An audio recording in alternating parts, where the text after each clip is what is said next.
안녕하세요. 한 분야 최고의 스페셜리스트와 함께 심도 깊은 이야기를 나눕니다. 오늘은 이렇게 금요일 낮 시간, 오후 시간에 여러분들께 인사를 드리는데요. 우리 시대 최고의 스페셜리스트를 찾아서 코너로 여러분들께 인사를 드립니다.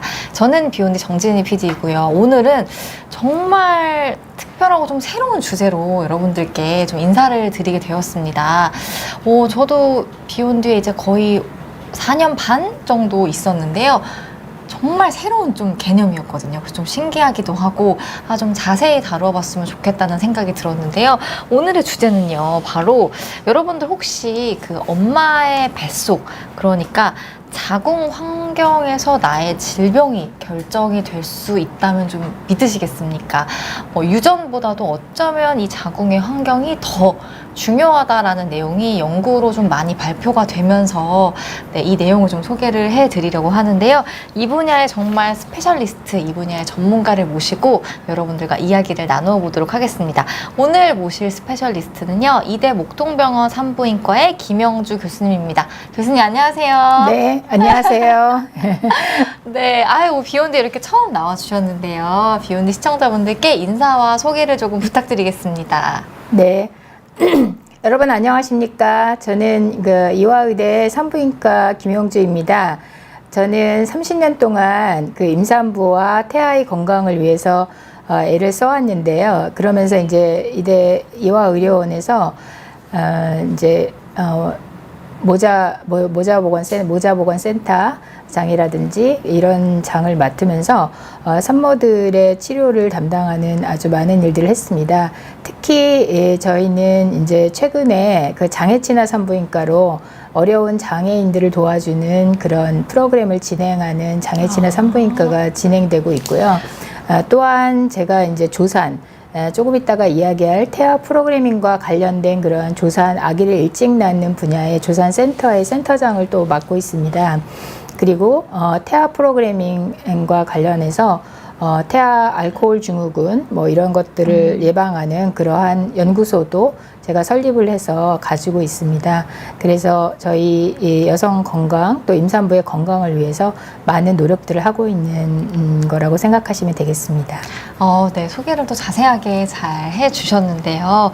교수님께서는 특히나 이제 조산, 고위험 임신 이런 분야에도 또 관심이 많으시다고 제가 들었습니다. 궁금한 것들이 굉장히 많은데요. 30년 되셨다고 말씀 주셨잖아요. 정확히 좀 횟수로 몇 년 되신 거예요? 그러니까 네.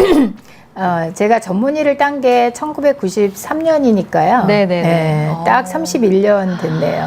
와, 네. 진짜, 네, 정말 오랫동안 이 분야에서 많은 산모들도 보시고, 아이도 보시고 하셨을 것 같은데요. 오늘의 주제가 이제 태아 프로그래밍이라는 거거든요. 그래서 이 내용에 대해서 좀 자세히 오늘 다뤄보려고 하는데요. 그 전에 또 산부인과에 대한 이야기를 좀 몇 가지 여쭙고자 합니다. 어쩌면 가장 일선에서 이제 좀 느끼시는 부분일 수도 있을 것 같아서 요새 좀 기사도 워낙 많이 나오고 뉴스도 많이 나오고 있어서요. 이제 좀 저출산에 대한 이야기를 조금 나누면 어떨까 합니다. 요새 출산율이 0.6명대로 떨어졌다고 하더라고요. 네. 2명이 결혼을 하는데 0.6명이 나오는 거죠. 실제로 좀 이런 심각성이라고 할까요? 이런 문제들을 좀 일선에서 느끼시는지 좀 궁금합니다. 실제로 좀 피부치로 느껴지시는 게 있나요? 네, 이거는 굉장히 심각한 저출산을 저는 느끼고 있고요. 제가 이대 목동병원에 처음 전문의가 돼서 이제 교수가 되었을 때 하루에도 15명, 20명 정도의 산모가 분만을 했습니다. 그런데 현재는 지금 하루에 1명에서 2명 정도? 네, 이렇게 굉장히 심각한 상태로 많이 저출산이 심각해지고 있고요. OECD 국가의 평균이 1.58인데 우리나라는 얘기하신 대로 0.6명대까지 떨어지려고 하고 있고, 더군다나 서울의 모 구에서는 0.5까지도 떨어지는 곳도 있습니다. 그래서 굉장히 심각하게 느껴지고 있습니다. 그래서 그렇지만 그럼에도 불구하고 고위험 임산부는 굉장히 증가를 하고 있습니다. 왜냐하면 여성들이 이제 아무래도 직업을 갖고 이러다 보니까 또 결혼 연령도 늦어지고 또 쌍둥이 임신 이런 것들로 증가하면서 고령 임신은 굉장히 많이 증가를 하고 있어서 여기에 해당하는 조산, 아기가 일찍 낳는 경우, 그 다음에 임신성 고혈압 같은 그런 것들도 많이 증가를 하고 있습니다. 그렇군요. 사실 아기가 굉장히 좀 귀한 시대가 됐는데 반면에 좀 고위험 산모는 더 늘어났다. 어떻게 보면 좀 슬픈 이야기이기도 하고요. 굉장히 그 뼈저리게 느끼시고 있다고 하니까 좀 문제가 심각한 것 같다라는 생각이 드는데 저도 제 주위를 보면요. 그냥 아기 안 낳고 살겠다는 친구들 사실 굉장히 많아요. 그렇죠. 네네. 그리고 그냥 한 명만 낳겠다. 라고 하는 친구들도 정말 많고 그래서 이게 어떻게 보면 이 문제가 좀 해결이 되는 쪽으로 가는 게 아니라 어떻게 보면 점점 더 심각해질 수도 있겠다라는 생각이 조금 들어서 좀 걱정이 됩니다. 고령의 임산부들도 많이 좀 늘어나고 있잖아요. 네. 어떠세요? 그 고령의 임산부라는 건 원래 정의는 35세 이상의 임산부를 이야기하는데요. 35세요? 네. 와, 벌써 근데 나왔네요. 저. 대부분은 다 35세가 네. 많이 넘고 있고 요즘은 40세 제 산모 중에는 초산모인데 45세인 경우도 있습니다. 그래서 고령 와. 임산부 굉장히 증가를 하고 있고 고령 임산부의 경우에는 임신을 하면 아기가 기형을 날 확률도 높고 또 뭐 그 자궁 근종 같은 것들이 있어서 네, 아기한테 영향을 주는 경우도 있고 또 제왕절개를 하는 비율도 굉장히 높습니다. 또 그분들은 그 임신 중독증, 즉 임신성 고혈압 네네. 이런 경우, 임신성 당뇨 이런 것들도 많이 동반이 되는 경우들이 많기 때문에 고령 임산부의 경우에는 더욱더 잘 케어를 해야 되고요. 그렇지만 뭐 그럼에도 불구하고 잘 케어를 하면 또 좋은 결과를 얻을 수 있어서 그렇게 걱정을 안 하셔도 됩니다. 그렇군요. 근데 그러니까 의학적으로 보면은 고령 임산부의 정의가 35세라고 말씀을 주셨잖아요. 와, 근데 그리고 궁금한 게 그 요새 난소나이 같은 거 검사 많이 하잖아요. 네. 그게 좀 신빙성이 있는 건지 네. 사실 뭐 신체 나이보다 그게 더 중요한 건지 이런 것도 좀 궁금합니다. 네. 그 난소 나이를 측정하는 것을 이제 난소 나이는 AMH라는 수치로 네네네. 하는데 그 수치가 이제 연령대별로 이렇게 어느 정도가 합당한지가 나와 있는데 그것이 뭐 100% 이걸로 요것만으로 딱 난소 나이를 측정한다 이렇게 얘기하기는 힘들지만 지금 이제 검사를 하는 혈액으로 검사하는 것들 중에는 그래도 참고를 할 수 있는 것들이 있습니다. 그래서 이제 그거랑 초음파를 잘 봐서 난소가 건강한지 난자가 제대로 이제 배란이 되는지 이런 것들을 체크할 수 있겠습니다. 그렇군요. 그러면 좀 그 고령, 그러니까 나이가 좀 있으신 분들은 확실히 그 검사를 좀 미리 네, 한 미리 해보는 거는 받아보는 좋습니다. 게 네. 좋겠군요. 그럼 그 난소 나이를 봤을 때 좀 그래도 어느 정도까지는 괜찮다라는 그런 범위도 좀 있나요? 네, 그거는 이제 네네. 그 연령대별로 약간씩 차이가 있어서 정확하게 이제 어느 거를 딱 가이드라인을 정하기는 조금 힘들어서 네네. 그거는 이제 검사를 한 후에 이제 그 담당하는 선생님하고 의논을 하는 게 좋겠습니다. 그렇군요. 어쨌든 좀 필요한 것 같은 상황이시라면 요거 검사 한번 네. 미리 받아보시는 것이 좋을 것 같습니다. 사실 결혼도 늦어지고 있고 뭐 거기에 따라서 당연히 출산도 늦어지고 있는 만큼 좀 미리미리 검사를 잘 받아보시면 좋을 것 같은데 사실 이 저출산의 문제도 문제지만요. 요새 그 필수 의료에 대한 좀 걱정이 많잖아요. 좀 실제로도 느끼시는지 좀 궁금합니다. 네, 그 필수 의료라 하면 이제 우리 산부인과의 경우에는 상과 의사 그리고 소아과 의사 선생님과 그를 동반하는 그런 치료들에 관한 그런 것들인데 이런 필수 의료가 요즘 굉장히 이제 문제가 되고 있고 또 필수 인력들이 되게 지금 없습니다. 그러니까 비근한 예로 제가 전문의를 하는 그 시기에는 300명의 전문의가 나왔었는데 현재는 전문의가 산부인과 의사가 100명이 채 안 돼요. 그 중에서도 특히 필수 의료에 더 중요하다고 할 수 있는 산과. 예, 산과를 보는 선생님들은 항상 그 중에 30%도 채 안 되고 또 그래요? 더군다나 밤에 산모들은 밤에 분만을 하는 경우들이 많은데 밤에 분만을 그래도 할 수 있는 남자 선생님들은 10명도 채 안 됩니다. 그러니까 이대로라면 또 전문의의 연령이 지금 53세까지 평균 대학병원에 있는 선생님들의 연령이 53세까지 증가를 했는데 아마 향후 몇 년 뒤에는 보면 저는 65세 이상이 되어도 아마도 일을 계속해야 될 상황일 수도 있습니다. 아, 그러니까 그 산부인과 전문 선생님들의 연령도 같이 네, 높아지고 같이 있다는 높아지고 게 문제인 거죠? 예, 특히나 그거와 맞물려서 소아과에서는 더욱더 심각한데요. 소아과는 전국의 전문의가 50명도 채 안 되게 나오고요. 거기서도 뭐 신생아과 선생님들은 한 달에 뭐 몇 천만 원씩 줘도 구하기가 힘든 상황입니다. 아, 그러니까 소아과 중에서도 아주 네, 신생아를 보는 선생님들은 더 적다는 말씀이시죠? 더 적죠. 아, 그렇군요. 이 필수 의료의 문제가 정말 좀 심각하다라는 거를 교수님과 이야기를 나눠보니까 더욱 좀 느끼게 되는데요. 댓글 주신 분 가운데는 31살에 결혼해서 33살에 아이를 낳으셨는데 더 일찍 낳을 걸 이런 생각을 또 하신다고 해요. 근데 요즘에는 사실 33살에 아이를 낳아도 빨리 낳았다라는 이야기를 듣는 시대가 되어버린 것 같아요. 네, 맞아요. 예. 그런데 이제 네. 일찍 낳는 것이 좋긴 한데 현재의 상황이 지금 여성들이 뭐 졸업하고 공부 좀 하고 이러다 보면은 대부분의 경우에 34살, 5살은 돼야 아기를 낳는 것 같아요, 보통. 예, 그래서, 뭐, 일찍 낳으시면 좋은데, 상황이 또 여의치가 않고 사회적인 분위기라든 이런 것들이 또 이렇게 늦게 예, 결혼을 하는 경우들이 있어서, 하여튼, 최대한 빨리 결혼을 하고 아기를 낳는 것이 좋다고 생각합니다. 네. 요즘에 이제 교수님들도 많은 산모분들 진료 보실 텐데, 이제 연령이 좀 어떻게 되세요, 보통? 범위가? 임산부 연령. 네네. 임산부 연령이 굉장히 다양합니다. 어떤 분들은 뭐 20대 중반에서부터 아까 말씀드린 대로 45세까지 굉장히 다양한. 네. 그렇군요. 근데 사실 좀 고령에 임신을 하려고 하면 임신을 원해도 잘 안 되는 경우가 좀 생길 수도 있잖아요. 그렇죠. 그래서 이제 시험관을 요즘에는 많이 하는 것 같기도 하고요. 네. 좀 어떠세요? 그렇죠. 이제 아무래도 이제 연령이 높게 임신을 하면 그 난소의 나이도 이제 많이 늦어지는 경향이 있고 난자 자체도 좋지가 않습니다. 그래서 더 시험관 아기 쪽으로 가야 되는 경우들이 더 많이 있고요.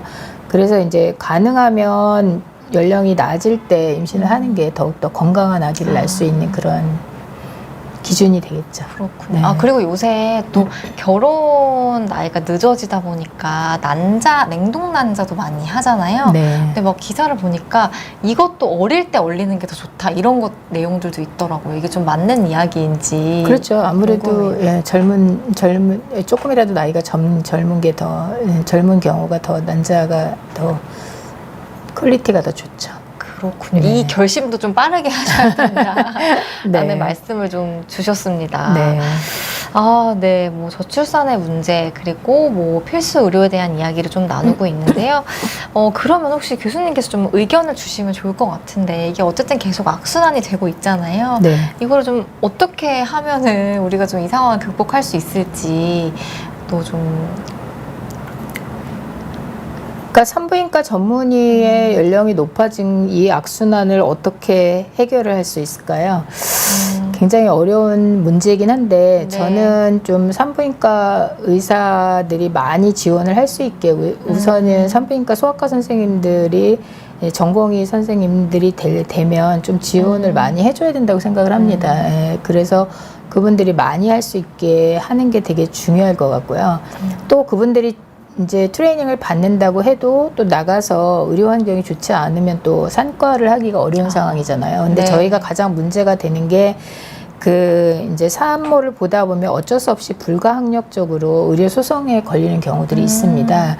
그런 경우에 이제 실은 요즘은 10억까지도 보상을 해야 되는 경우들이 있어요. 그러기 되게 부담이 되거든요. 네네. 그러니까 그런 것들을 일본 같으면 나라에서 다 서포트를 해주거든요. 그러니까 그런 것들이 불가항력 의료사고의 경우에 우리나라는 지금 나라에서 3천만 원밖에 주지를 않는데 한 10억 가까이 준다 그러면 그런 부분들이 해결이 될 것 같고요. 그리고 이제 수가의 문제인데 수가가 미국 같으면은 이제 분만을 하면 1,000만 원, 2,000만 원 이렇게 내는데 저희는 달랑 내도 자연분만의 경우에 40에서 50만 원, 제왕절개의 경우에는 그거보다 조금 더 낮게 이런 정도를 분만 비용을 지불하거든요. 그리고 예를 들면은 아기를 100명 이상 어느 병원에서 분만하지 않는다 그러면 병원 자체에도 손해가 너무 많은 거예요. 그러니까 운영이 운영이 안 되는 거죠. 그래서 전국에 보면은 전국의 분만병원이 2000년대 초에 그 1,300개였는데 지금은 450개 정도밖에 안 되고요. 분만 병원 자체가 그렇게 줄었어요. 거예요? 네. 그리고 분만실이 없는 지역도 72군데나 있어요. 그래서 어떤 경우에 안타까운 경우는 강원도에 있는 어떤 군인이신데 조금 나이가 있으신 분이었는데 그 분만 거기서 근무하다가 이제 아기를 분만하는데 출혈이 되신 거예요. 그래서 출혈이 되다가 막 분만병 이렇게 치료할 곳을 찾다가 찾지 못해서 돌아가시는 경우도 있었어요. 근데 일본 같은 경우는 이제 그런 경우가 얘가 생기면서 나라에서 안 되겠다, 지원을 해야 되겠다 이렇게 생각을 하고 지원을 하는데 우리나라 아직까지 거기까지 못 쫓아가고 있는 것 같습니다. 근데 사실 산부인과가 적어지고 있다, 소아과가 갈 곳이 없다, 이런 것들이 어떻게 보면은 저는 저출산을 더 가속화시키는 원인이라고 보거든요. 네. 그래서 이런 것들이 좀 개선이 돼야 되지 않을까 좀 생각이 듭니다. 그래서 저도 말씀 들으면서 생각이 났던 게 저도 한번 출산의 경험이 있거든요, 교수님. 그래서 그 성모병원에서 출산을 했는데 한 3박 4일 정도 이제 입원을 하고 전 제왕절개를 수술을 했는데 병원비가 50만 원 정도밖에 안 나온 거예요. 그래서 저는 깜짝 놀랐어요, 솔직히. 네.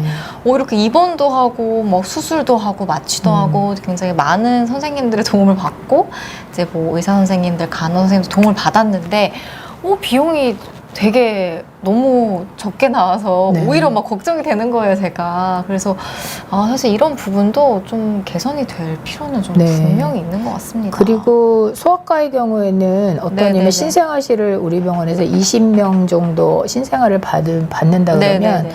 간호사 선생님이 1등급을 할 때 50명이 필요하거든요. 그리고 신생아과 선생님이 이제 7명 정도 필요한데 1년에 30억의 적자가 나는 거예요. 그러니 누가 그걸 하려고 하겠어요.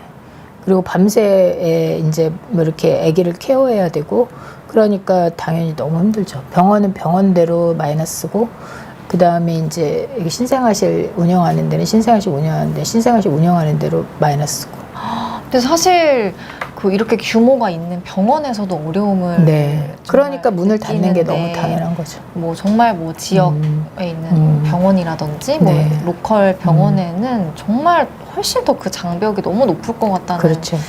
생각이 듭니다. 진짜 그 30년 전과 비교했을 때를 생각해보면 너무 좀 더 오히려 상황이 좀 아이도 많이 낳지 않고 운영하는데도 어려움을 느낀다고 말씀을 주셔서 좀 안타까운 마음이 들고 어쨌든 이 상황이 좀 더 개선이 됐으면 좋겠습니다. 저도 아이를 키우는 입장에서요. 네, 이야기를 나누다 보니까 조금 어두운 내용이었는데요. 얼른 이제 본론으로 좀 들어가 보려고 하겠습니다. 오늘 그 엄마의 자궁에서 나의 질병이 결정될 수도 있다라는 내용으로 좀 준비를 해주셨는데요. 이게 그 태아 프로그래밍이라는 개념이 사실 조금은 생소하기도 해서요. 간략하게 좀 몇 가지 질문을 드리고 오늘 또 준비해 주신 강연도 있어서 같이 이야기를 좀 나눠보도록 하겠습니다. 이게 좀 정확히 그 정의를 먼저 좀 설명해 주시면 좋을 것 같아요. 네, 그 태아 프로그래밍의 개념은 그 1980년대에 데이비드 바커라는 영국 사람이 만든 개념인데요. 그러니까 아기가 그 임산부의 자궁 안에 있을 때 나쁜 환경에 노출이 되면, 나쁜 환경이라는 거는 굉장히 다양할 것 같아요. 그러니까 예를 들면 뭐 흡연이나 뭐 음주나 산모가, 아니면 영양이 많이 떨어진다든지, 아니면은 영양을 너무 많이 해도 문제가 되죠. 그렇게 또 아니면 요즘은 미세먼지 같은 것도 되게 문제가 되니까 그렇게 또 나쁜 약품에 노출이 된다든지 뭐 이런 환경에 있을 때 아기는 이제 작은 아이, 저체중아로 태어나거나 조산으로 태어나게 됩니다. 그래서 이제 그런 아이들이 자라게 되면은 정상 체중으로 태어난 아이들에 비해서 나중에 대사질환이나 혈압이나 그다음에 뭐 당뇨병이라든지 아니면 정신질환 뭐 이런 것까지, 또 신경정신과적인 질환의 암이나 이런 것까지도 많이 증가한다는 그런 가설입니다. 그래서 이거는 이제 역학 연구나 또 동물 연구에서 굉장히 많이 다양하게 나와 있고요. 저희는 이제 이거를 한 20년 이상 동안 연구를 하면서 동물 실험도 하고, 네, 그리고 사람에 대해서 이제 저희가 연구도 같이 해보고 이렇게 했습니다. 그래서 이 태아 프로그램의 개념이 굉장히 중요하고요. 그래서 한 몇 년 전에 그 EBS에서 퍼펙트 베이비라는 그런 걸로 책도 나오고 많은 산모들이 알고 있는 경우도 있는데 요즘 또 잊혀져 가고 있는 것 같아서 제가 특별히 오늘은 이제 여러 시청자분들한테 이야기를 해주고 싶어서 나왔습니다. 그러면 그 임신을 했을 때 좀 엄마의 역할이 네. 상당히 중요하겠네요. 엄마의 자궁의 역할이 중요한 거죠. 자궁과 그 엄마의 네네. 주위 환경적인 것도, 엄마의 식습관 이런 것도 되게 중요하고요. 네. 갑자기 궁금증 생겼는데 태교가 도움이 된다 안 된다 이야기 많잖아요. 네, 혹시 예. 여기도 좀 결론을 내주실 수 있나요? 태교가 도움이 된다 안 된다, 이제 제가 좀 이따 할 슬라이드에도 나오는데 네네. 저는 그 태교가 굉장히 다양한 종류의 태교가 있다고 봅니다. 뭐 어떤 임산부들은 음악 태교도 하고 미술 태교도 하고 여러 가지 태교도 하고 이렇게 하는데, 이제 태교라는 것이 결국에는 이제 임산부가 조심해야 될 것들, 옛날에는 그런 것들을 이제 어르신들이 많이 얘기했었잖아요. 네, 그런 것들도 예를 들어 음주나 흡연이나 약품이나 약물이나 약도 무분별하게 먹으면 문제가 되는 거거든요. 네, 그런 거라든지 아니면은 또 요즘은 이제 이 신체 바디에 대한 사람들의 욕구가 되게 강하기 때문에 날씬했으면 좋겠다라는 생각을 많이 하다 보니까 네네. 임신 중에도 뭐 적절하게 먹는 게 아니라 자기가 먹고 싶은 거 먹고 다이어트하고 이러는 사람들도 있어요. 그쵸, 임산부에. 그쵸. 그런 무분별한 다이어트가 얼마나 아기한테 영향을 주는지 이런 것도 문제가 될 수 있거든요. 그런 모든 종합적인 것들이 저는 태교라고 생각해요. 그래서 태교가 이제 결국에는 필요하다 이렇게 생각을 하고요. 그렇게 이제 적절한 영양분이 이제 있는 음식을 먹는다든지 또 임산부가 가진 그 자궁의 환경 등을 도와주는 이런 것들이 굉장히 필요하다. 또 임산부가 갖는 스트레스도 있잖아요. 네. 스트레스가 여러 가지 요인이 있을 수 있는데 그 스트레스에 대한 것들도 많이 이렇게 완화를 시켜줘야지. 그런 것이 요가나 이런 라마즈 호흡법 이런 것들이 도움이 될 수 있죠. 근데 그렇게 함으로써 자궁의 상태가 건강해지고, 네, 그런 걸로 아기한테 아기가 좋은 영향을 받게 되면 아기는 이제 태아 프로그래밍 관점에서는 좋은 태아 프로그래밍에 돼서 이제 건강한 아이가 태어나게 되는 거죠. 그럼 결국에는 가장 중요한 게 그 엄마 자궁의 그렇죠. 환경이죠. 이라는 네. 거네요. 그럼 혹시 그 나중에 슬라이드에서 이 환경을 좋게 하려면 어떻게 해야 네, 되는지도 그런 방법이 이야기도. 네. 네, 기대해 보겠습니다. 이거 제가 좀 미리 알았어야 됐는데. 와, 저는 네. 임신했을 때 사실 입덧이 너무 심해서요, 교수님. 네. 아무것도 신경을 못 썼거든요. 네, 너무 저는 힘들죠. 엽산도 네. 아무것도 저는 못했거든요. 네, 그래서 네. 좀 오늘 잘 들어보면서 혹시라도 제가 또 나중에 임신을 할 수도 있는 거니까. 네. 임신 또 하셔야죠. 네, 한번 좀 귀 기울여서 네. 한번 들어보도록 하겠습니다. 근데 궁금한 게 어쨌든 이런 삶의 초기에 일어나는 어떤 작은 문제가 장기적으로 봤을 때 이게 어떤 큰 문제로 이어질 수 있다는 그런 개념인데, 이게 좀 대표적인 질환 연관되어 있는 질병 네. 이런 것들 좀 짚어주실 수 있으실까요? 네, 그럼요. 그 외국의 데이터, 장기적인 코호트는 우리나라보다는 이제 외국 데이터가 더 많은데요. 네네. 그러니까 이제 예를 들면 관상동맥 질환이라든지 심근경색이라든지 뭐 고혈압이라든지 그다음에 당뇨병 이런 것들이 모두 다 들어가거든요. 그래서 제가 이제 좀 이따가 강의 드릴 거기도 이제 일부에 그러니까 많은 거를 담기에는 이제 일반인들이 조금 이제 이해하기 어려우실 수 있어서 제가 이제 중요한 부분만 이야기 드릴 텐데 거기서도 나오는데 이제 그런 부분들이 이제 많이 증가를 하는 경우가 많이 있습니다. 그러면 사실 요새 뭐 대사질환이라든지 당뇨, 뭐 심혈관 질환 이런 유병률이 굉장히 많이 올라가고 있잖아요. 네. 뭐 당뇨는 보니까 뭐 전 단계까지 합치면 뭐 1,500만 뭐 이렇게도 된다 뭐 이런 내용들이 있던데 그렇죠.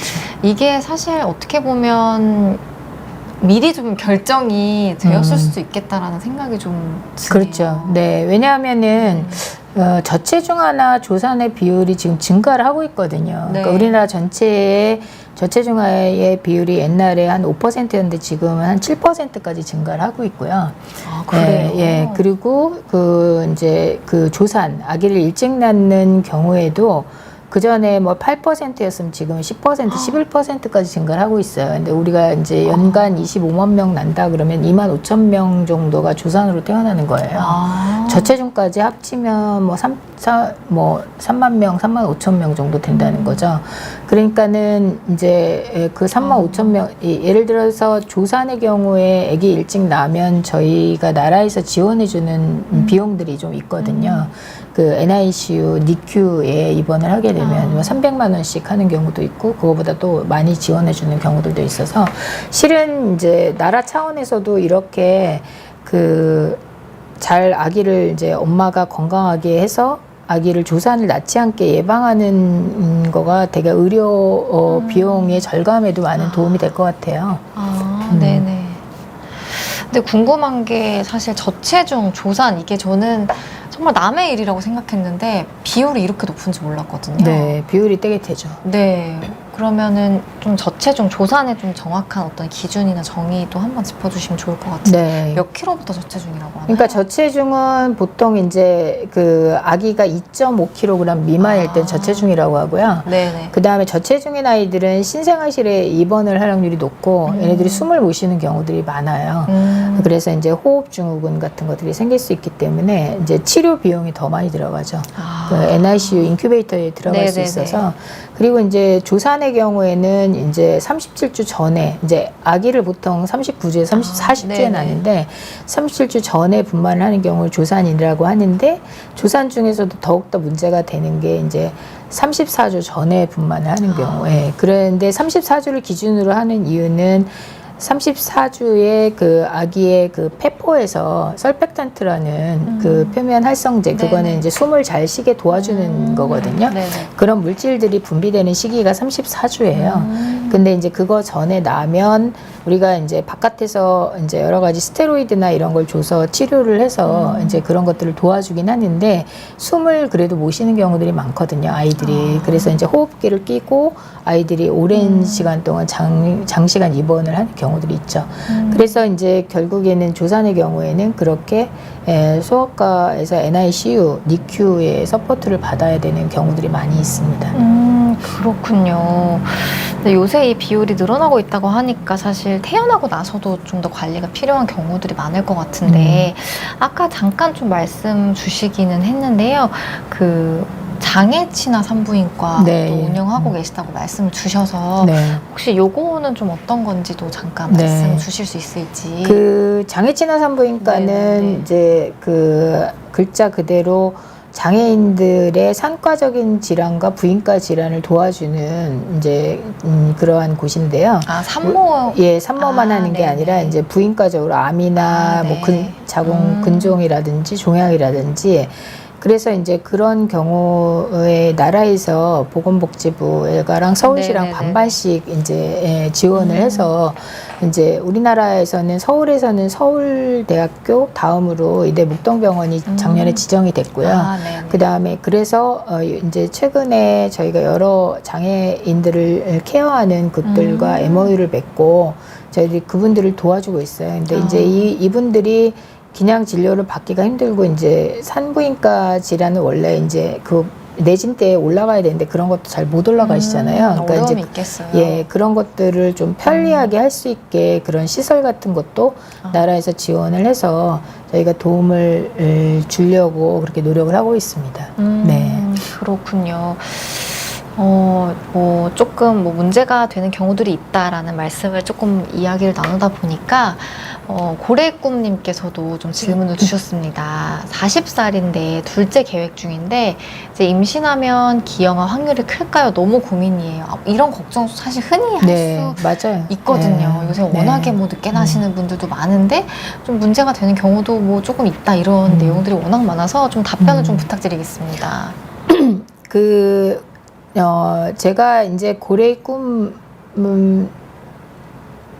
분한테 이야기해드리고 싶은 거는 물론 이제 40살이니까 이제 기형아의 확률이 작다고 할 수는 없습니다. 그러니까 예를 들면 35세 이상의 경우에 35세 미만의 임신을 한 여성보다 다운 증후군의 확률이 굉장히 많이 높아지기 때문에 기형아의 가능성을 이제 잘 체크를 해야 되는데 그렇다고 그 40살이라고 해서 아기가 다 기형아를 생기게 하는 건 아니거든요. 그래서 그거에 맞게 정확한 검사를 하시면 될 것 같고요. 근데 미리부터 이제 엽산 복용 잘 하시고 또 임신하자마자부터 잘 산부인과를 좋은 산부인과 선생님을 잘 만나서 또 그거에 맞게 기형아 검사를 한다 그러면은 걱정을 안 하셔도 될 것 같아요. 그래서 뭐 그러니까 리스크가 높아지긴 하는데 네네. 또 케어를 잘 하면 잘 가질 수 있고 제 환자 중에서도 40살, 45살인 분 꽤 많으시거든요. 그럼 그들이 모두 기형아를 낳냐 그러면 그건 절대 아니거든요. 그러니까 포기하지 마시고 꼭 아기 낳으시고요. 저출산에 기여를 하시려면 한 3명 정도 낳으셔야 됩니다. 아셨죠? 네, 많이 낳으셔도 네. 된다고 말씀을 네. 좀 주셨습니다. 네. 근데 그 기형아 검사 관련해서 좀 궁금증이 생기는데요. 그 검사를 되게 임신 그 주수에 맞게 검사를 하잖아요. 네. 근데 저는 좀 되게 궁금했던 게 이게 정말 다 검사가 되는 걸까? 아, 그렇지 않습니다. 네. 예, 기형아 검사에서 나오는 거는 이제 그 1차 기형아랑 2차 기형아 검사가 있는데 그 두 가지를 같이 했을 때 그 모든 게 다 나오는 거는 아니고요. 신경관 결선증하고 에드워드 증후군, 다운 증후군 이 세 가지를 보는 겁니다. 근데 이제 그거의 리스크가 높으면 이제 정확한 검사는 이제 뭐 육모막 샘플링이나 아니면 양수 검사를 해야 되는 거고요. 요즘은 이제 비침수적인 방법으로 NIPT, 니프트라고 하죠. 네네네. 니프트 검사를 해서 99% 진단이 되기 때문에 99% 이제 염색체 기형을 진단할 수 있다는 거죠. 그렇지만 이제 그건 확진 검사가 아니기 때문에 100%를 하려면 양수 검사를 해야 되긴 해요. 그렇지만 이제 그게 많이 혈액으로도 할 수 있는 부분들이 있어서 네, 기형아를 모두 다 보는 건 아니고요. 근데 이제 기형아 중에서는 이제 염색체 기형이 있는 반면 또 작은 기형들도 있을 수 있습니다. 그거는 안 나타날 수 있기 때문에 그건 정밀 초음파로 체크를 하는 게 좋습니다. 그렇군요. 아까 말씀 주신 게 다운 증후군, 네, 에드워드 증후군, 신경관 결선. 네. 신경관 결선. 네. 네, 요 정도 이제 좀 알 수 있다. 네. 이렇게 좀 기억을 해주시면 좋겠습니다. 또 경험담 들려주신 분이 계신데요. 첫째는 31살에 나왔고요. 조금 첫째, 둘째 텀이 네, 있으셔서 텀이 있으시네요. 네. 둘째가 더 예쁠 것 같다는 네. 생각이 들어요. 첫째보다 더 예쁘고 건강하다고 걱정 마세요. 이렇게 또 안심의 네. 댓글을 좀 주셨습니다. 네. 혹시 교수님 걱정하지 마시고. 네. 네. 교수님께서 네. 그 첫째, 둘째 텀이 좀 크셨던 분 혹시 기억에 남는 분 계세요? 저 같은 경우는 첫째, 둘째는 아니고 셋째 아이인데 네. 첫째, 둘째 때는 20대에 낳고 셋째 네. 아이를 40살 넘어서 낳으신 분이 있었어요. 예, 네네. 그래서 되게 고민 많이 하셨는데 또 막내를 되게 예뻐하시더라고요. 네, 그래서 저는 강력하게 권유를 합니다. 오, 우와, 첫째, 둘째가 좀 크고 다 키우고 나서 또 아기를 또 이렇게 나시는 분들이 있어요. 근데 첫째, 둘째는 좀 빨리 나신 편인 거죠. 그렇군요. 네. 또 새로운 또 기쁨을 누리시지 않을까. 맞아요. 네. 그런 생각이 듭니다. 그럼 또 계속해서 태아 프로그래밍 관련해서 좀 이야기 나눠보겠습니다. 아까 그 자궁의 환경이 가장 중요하다. 나중에 이제 질환까지 영향을 분명히 미칠 수 있다. 이런 말씀을 좀 주셨는데요. 어떤 질병뿐만 아니라 혹시 뭐 어떤 성격? 뭐 혹은 지능 이런 부분에까지도 영향을 미칠 수 있는 건지 이런 것도 좀 궁금하더라고요. 네. 네. 실은 이제 그게 이제 임산부가 스트레스를 받는 환경이 이제 나쁜 환경이 될 수 있는 거죠. 그러면 이제 스트레스 호르몬이 증가를 합니다. 이제 네. 그런 것들이 아기한테도 영향을 줄 수 있고요. 실은 정신적인 질환, 정신과적인 질환, 사이코시스라고 하죠. 정신병증도 이런 태아 프로그램과 관련이 있다는 그런 보고들이 꽤 있기 때문에 예. 그래서 이제 임산부들이 임신 중에 태교의 중요성이 이제 여기서 또 나타나는데 네. 그렇게 이제 스트레스를 받지 않는 환경에 노출이 되는 것이 되게 중요합니다. 그것이 바로 좋은 환경이라고 할 수 있죠. 네. 그래서 물론 이제 한두 네, 번 스트레스를 받았다고 네. 문제가 되지는 않는데, 네, 연속적으로 계속 임신 내내 스트레스 받는다든지 이런 것들이 절대 좋을 리가 없죠. 분명히 영향이 있다. 네. 사실 그 임산부들이 제일 걱정하는 게 뭐냐면, 나 좀 스트레스 받는데 이거 우리 애기한테 안 좋을 것 같아. 이 걱정 진짜 많이 하시잖아요. 그렇죠. 분명히 좀 영향은 네. 있다는 말씀이시죠. 근데 이제 뭐든지 잠깐 뭐 있는 거는 금방 회복을 하면 되는데 항상 지속적이고 컨티뉴어스하게 있는 임신 내내 동안 있는 스트레스는 문제가 되거든요. 네. 그래서 제 생각에는 임신을 하면 주위에서 남편이나 특히 네네네. 요즘 우리나라는 이제 시어머니가 스트레스를 주시는 분들도 있잖아요. 그런 분들이 다 힘을 합쳐서 임산부들을 도와줘야 되고요. 건강한 아이를 낳게. 그리고 임신부 자체도 또 마음을 또 다스리기 위해서 태교적인 관점에서도 음악이나 미술 좋아하시면 또 어떤 분들은 또 수학을 좋아해서 숫자 놀이를 하시는 분들도 있더라고요. 저는 정말요? 임신 중에 임신 중에 수학 공부하면 엄청 스트레스 받을 것 같은데 또 그런 걸 좋아하셔서 또 하시는 분도 있더라고요. 그게 또 이 여러 가지 스트레스를 또 완화시키는 그런 것도 있고 요즘은 숲태교라 그래서 숲에 가면은 이렇게 좋은 이제 것들이 많이 나오잖아요. 네네네. 향기나 이런 것들에서 그래서 그런 것들로 인해서 또 숲태교를 하면 또 조산을 예방할 수 있다 이런 것들도 논문에 나와 있습니다. 그래서 그래요? 숲치료 같은 것도 하시는 분들도 있고요. 그래서 이제 좀 이렇게 나무 같은 거 좀 많이 본다든지 뭐 이렇게 좋은 환경에 가는 것도 되게 좋습니다. 환경적으로. 그렇군요. 네. 네. 방법들에 대한 이야기도 조금씩 말씀을 주시고 계신데요. 이런 질문도 주시네요. 혹시 자연분만과 제왕절개에 따라서 아이의 건강상의 차이가 좀 유의미하게 있을지 이런 질문 주신 분이 계신데 이 질문 진짜 많이 하실 것 같아요. 네. 어떻게 답변 주실까요? 뭐 자연분만과 제왕절개에 따라서 아이가 건강하고 이러는 거는 실은 뭐 나타나는 보고는 없습니다. 그렇지만 이제 산모의 경우에는 자연분만을 하는 경우들이 더 회복이 빠른 경우들이 있다는 보고가 있기 때문에 이제 그렇지만 이제 이게 요즘은 이제 아기를 뭐 제왕절개를 했다 그래서 뭐 여러 명을 낳고 이러는 건 아니라서 굳이 이거를 만약에 이제 아주 팩트적인 관점으로 본다 그러면 건강상의 차이가 있다고 할 수는 없을 것 같습니다. 네. 그래요. 사실 저는요, 교수님, 자연분만 너무 하고 싶었거든요. 네. 근데 아기가 너무 큰 거예요. 네. 아기가 막 0.1%래요. 머리둘레가. 머리둘레가. 네, 99.9%래요. 네. 그래서 제왕절개를 무조건 해야 된다고 하더라고요. 그러셨군요. 이렇게 권유를 받을 때는 무조건 따라야 되는 거죠. 선생님들이 무조건 권유하지는 않으세요. 저의 골반으로는 안 된다고 네. 명확하게 말씀 주셔서 저는 오히려 좀 편하게 네. 결정을 했던 기억이 있습니다. 네, 강나영님께서는요, 저는 3살 위 언니, 1살 위 오빠, 셋째 막내로 2.6kg 태어났습니다. 27에 엄마가 저를 낳으셨고요.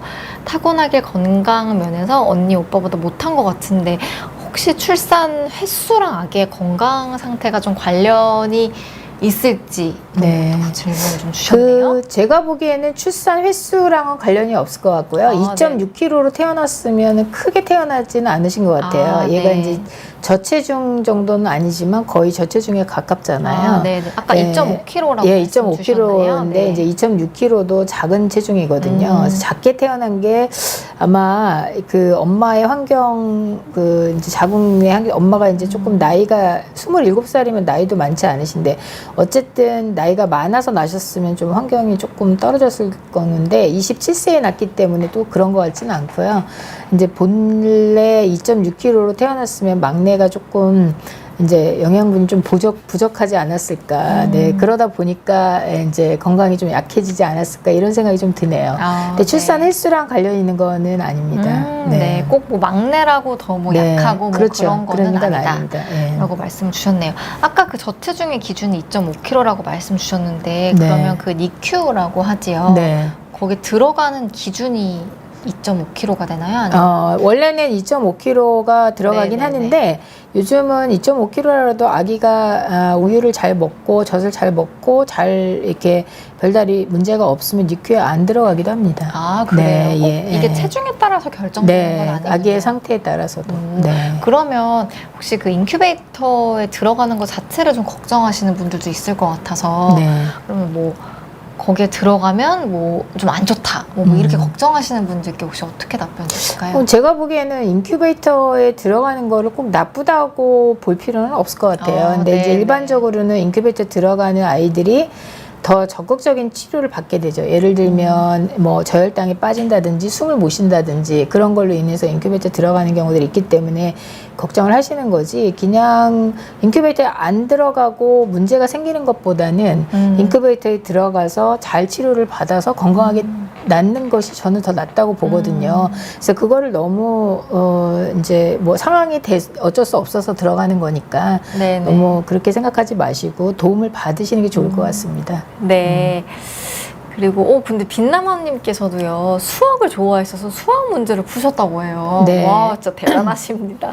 네. 그런데 네. 엄마가 25살에 2.56kg로 나으셨는데 제가 좀 몸이 약했던 것 같아요 라고 좀 비슷한 네, 공감의 맞아요. 댓글을 네, 맞습니다. 주셨는데 네. 확실히 좀 저체중이 네. 영향이 분명히 좀 있긴 하군요. 예, 그 저체중에 영향이 있는데 저체중이 또 따라잡기 성장이라고 네네. 2.5kg 이하로 나온 애들이 이제 잘 먹고 엄마들도 많이 먹여서 잘 키우자 이런 생각으로 애들한테 많이 이제 그 영양을 공급을 하게 되는 것 같아요. 그러면 이제 그런 아이들이 그것이 또 문제가 돼서 따라잡기 성장으로 인해서 또 아기가 체중이 갑자기 증가되고 얘네들이 또 이제 당에 대해서 내당 불능성이나 아니면은 그 당뇨병이나 이런 것들 대사질환이 생기기도 하거든요.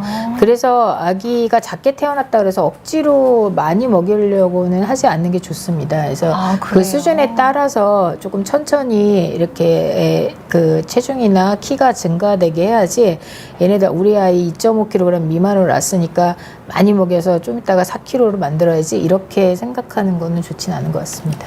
그러니까 오히려 더 좀 과한 네. 관리는 그렇죠. 좀 불필요할 네. 수도 있다라는 말씀을 주셨습니다.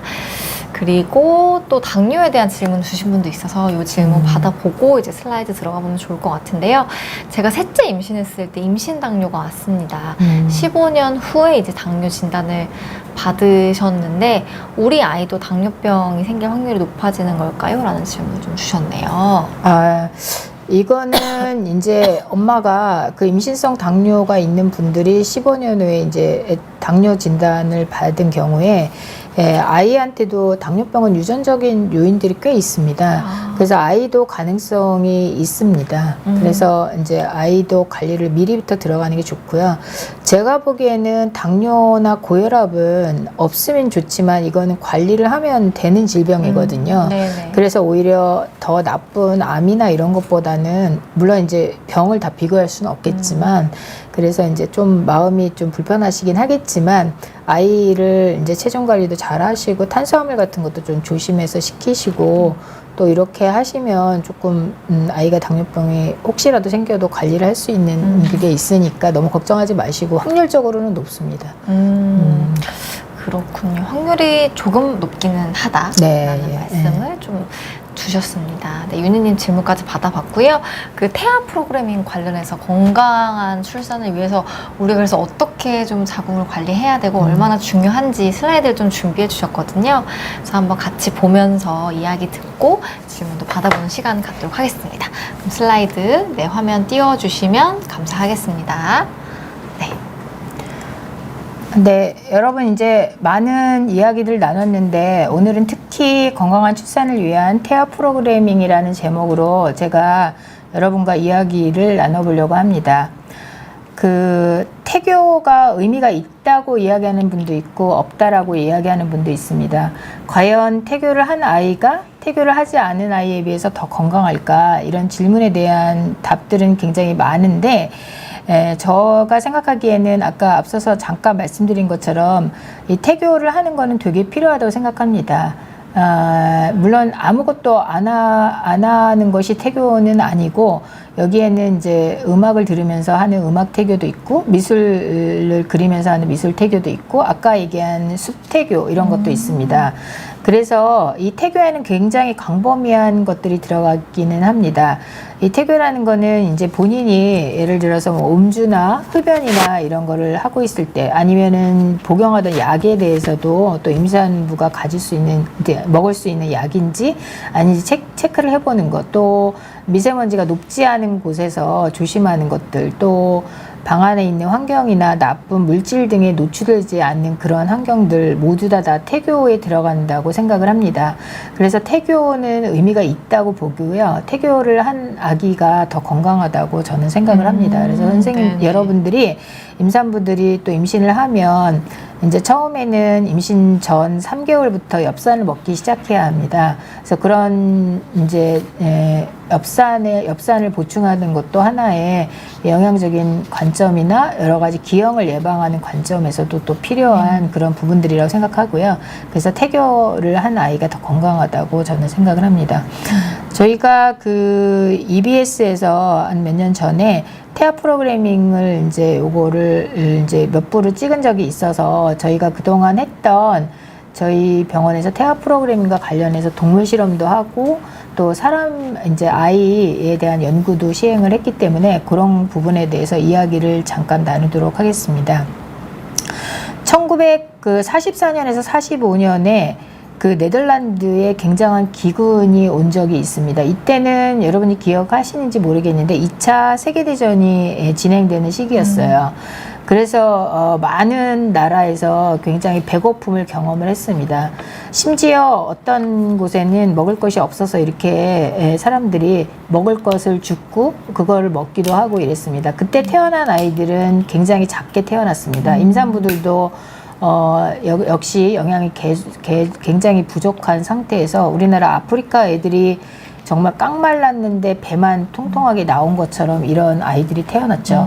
근데 여러분이 생각할 때 그렇게 작게 태어나고 이런 애들이 이렇게 나중에 성인이 되면 빼빼하게 될까 아니면은 뚱뚱하게 될까 이런 거에서 일반적으로 생각할 때 작게 태어나고 이렇게 이런 아이들이 빼빼가 될 것이다 라고 생각할 수가 쉽겠죠. 그렇지만 저희들이 실험도 해보고 많은 데이터를 보면은 이렇게 작게 태어나고 조산으로 태어나는 아이가 오히려 이렇게 뚱뚱해지는 경우들이 있습니다. 그러면 이렇게 뚱뚱해지는 이유가 뭘까요? 그래서 이거를 이제 태아 프로그래밍을 제가 이제 공부를 하면서 조금 여러분들이 쉽게 이해를 할 수 있게 그림으로 그림을 그려보았습니다.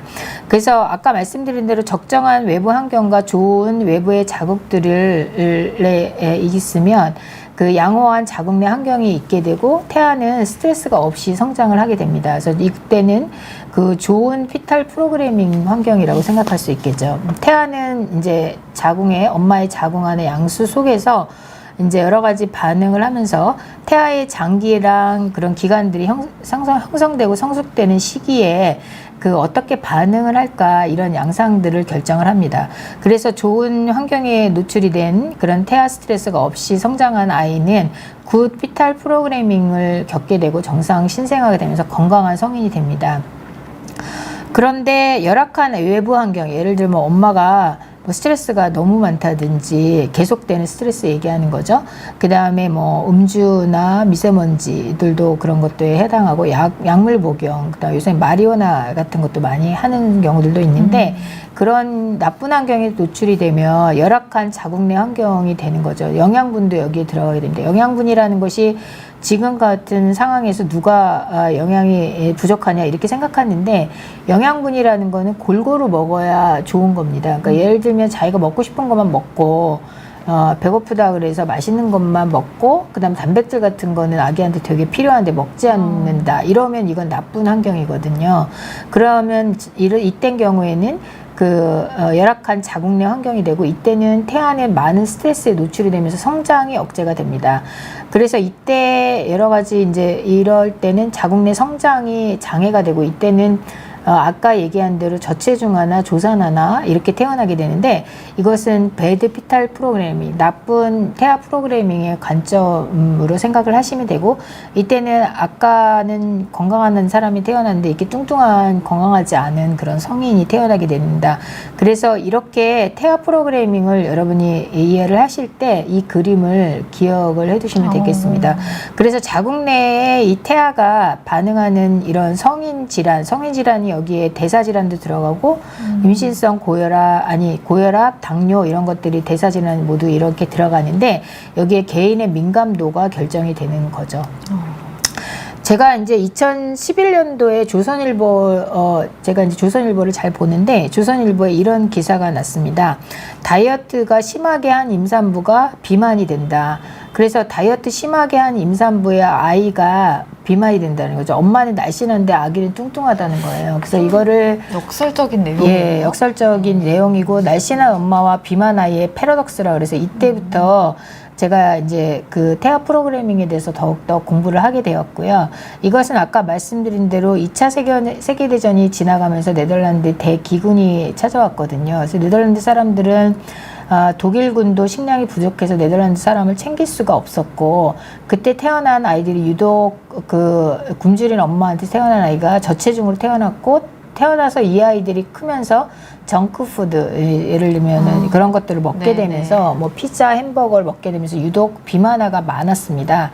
그래서 영국에는 이런 태아 프로그램만 연구하는 센터가 있습니다. 그 사우스햄턴 유니버시티인데 거기에 있는 연구진들이 날씬한 엄마와 비만 아이의 패러독스가 뭐 때문에 왔을까 이걸 생각했더니 이분들이 연구한 바에 의하면 그 다이아베티스라는 당뇨병지에 했는데 조기 다이어트를 심하게 한 임산부에서 태어난 아이의 유전자에서 RXR 알파라는 유전자가 메틸레이션이 되는 걸 발견했어요. 그 메틸레이션이 되게 되면 유전자가 발현이 안 되고 이 유전자는 지방세포랑 지방 대사에 관여하는 유전자이기 때문에 이게 결국에는 지방을 분해하지 못한다는 거죠. 그래서 아이가 비만을 유발했습니다. 그래서 저희는 이걸 가지고 동물 실험을 계획을 했고 이 동물 실험을 통해서 나온 아이를 제대열에 또 이제 아이들의 경우에는 또 애기 태어나면 제대열을 엄마 동의를 얻고 제대열을 체크를 해서 거기서 또 이런 이제 유전자가 뭐가 관련이 있을까 이런 연구를 하게 되었습니다. 또 어떤 분들이 이야기하기에는 저출산보다 더 심각한 게 우리나라의 경우에 저체중아라는 거죠. 이 저체중이 바로 고령 임산부의 경우에 저체중아를 더 많이 태어나게 할 수 있고, 아까 말씀드린 대로 체중이 2.5kg으로 낮게 태어난 아이는 호흡이나 소화 기능이 굉장히 미숙합니다. 그리고 NICU, NICU에 들어갈 수 있고, 신생아 시기에 각종 질병에 노출이 될 수 있고 사망률도 높습니다. 그리고 태아 프로그래밍 관점에서 보더라도 아기는 대사증후군, 당뇨병, 고지혈증, 고혈압 등으로 심혈관 질환으로 이어질 위험이 2배에서 6배 정도 높아지게 됩니다. 그래서 평생 동안 저체중으로 태어난 아이들 그 사실만 해도 평생 동안 삶의 질이 나빠지게 되는 거거든요. 그래서 이럴 때 우리가 가장 중요하게 해야 되는 것이 그 출생 시에 신생아 체중을 잘 낳게, 아까 얘기한 대로 이제 여기 계신 산모님이 얘기한 것처럼 2.5kg 이하로 태어나지 않게 하는 것이 중요한데, 그게 임신 중에 영양 관리가 가장 중요합니다. 그래서 임신 중에 영양 관리는 자기가 먹고 싶은 것만 먹는 것이 아니라 아기들한테 필요한 것들을 먹어야 되는 거죠. 예를 들면 단백질이나 칼슘 같은 것들이 되게 많이 필요하고, 네네. 그런 것들이 또 아기한테 굉장히 미네랄, 비타민 이런 것들이 되게 필요해서, 그래서 일본, 이제 우리나라에 가까운 일본에도 저체중 출산율이 그 6.8%에서 2003년에 9%로 늘었어요. 그래서 일본의 그 후생 보건성에서 임신 중 영양을 중요하는 임산부 체중 관리 기준을 만들고, 우리나라도 이 영양의 중요성에 대해서 굉장히 심각하게 대대적인 캠페인을 해야 된다고 저도 생각하고, 이분도 그것을 오피니언에 냈습니다. 저 궁금한 거 하나만 여쭤봐도 네, 될까요? 예. 그 영양 섭취가 어쨌든 굉장히 중요하다라는 말씀을 주셨는데, 뭐 단백질도 있고 뭐 칼슘, 미네랄, 비타민, 음식을 통해서 섭취를 하는 게 가장 좋을까요? 네, 음식을 통해서 네네. 섭취를 하면 좋긴 한데, 네네. 음식이 모자라기 때문에 임산부들은 네네. 철분제를 복용을 해야 합니다. 그래서 철분도 되게 중요해서 임신 4개월에서 5개월 사이가 되면 철분제와 네네. 여러 가지 비타민이 들어있는 복합제 영양제가 필요하고요. 네. 요즘은 보건소에서도 철분만 들어있는 건 주기 때문에 네네. 여러분들이 그렇게 생각하고, 단순하게 음식은 당연히 골고루 먹어야 되고, 그거가 부족하다고 생각되는 경우에는 그런 비타민제나 철분제를 같이 복용하는 것이 좋습니다. 네. 그래서 이제 그 저희가 이제 요거는 이제 바커, 아까 얘기한 데이비드 바커가 낸 논문인데, 그 636명의 남성을 대상으로 생시 체중에 따른 관상동맥, 아까 얘기한 그 질환에 대한 사망률을 봤습니다. 이게 이제 영국의 데이터이기 때문에 파운드로 되어 있는데, 요게 이제 5.5 파운드가 우리로 따지면은 2.5kg 정도라고 생각하시면 되는데요. 이게 이제 이때 이거랑 그 다음에 정상인 경우랑 비교하면 1.5배 이상. 근데 1.5배가 뭐가 크냐 이렇게 하는데, 이게 역학연구 많은 사람을 대상으로 할 때는 1.5배가 굉장히 큰 겁니다. 그래서 65세 이상의 관상동맥을 질환에 의해서 사망할 확률이 이렇게 높아지는 거고요. 1세 체중도 역시 정상에 비해서 체중이 낮은 아이들이 2배 이상 높아지는 걸 볼 수 있습니다. 2.2배. 그러면 2배가 높아진다는 거거든요. 그래서 저체중아, 나쁜 태아 프로그래밍을 갖는 아이들은 관상동맥 질환, 뇌졸중을 비롯한 뇌질환, 고혈압, 당뇨의 발병률이 굉장히 높아진다. 이제 6배까지 높아진다고 생각하시면 되겠습니다. 네, 이게 되게 좀 놀라운 게요. 네. 그 저체중이 이런 대사 질환이 더 높다라는 게 사실 아예 좀 연결이 잘 안 되는데, 네. 실제로 대규모 연구에서 이렇게 네. 나왔다고 하니까 그렇죠. 네. 저체중을 좀 잘 관리를 해야 되는 거예요. 네, 네. 네. 그래서 이제 이 태아 프로그래밍에 영향을 주는 거에는 굉장히 다양한 영향들이 있습니다. 예를 들면 그 뇌에도 영향을 줄 수 있고요.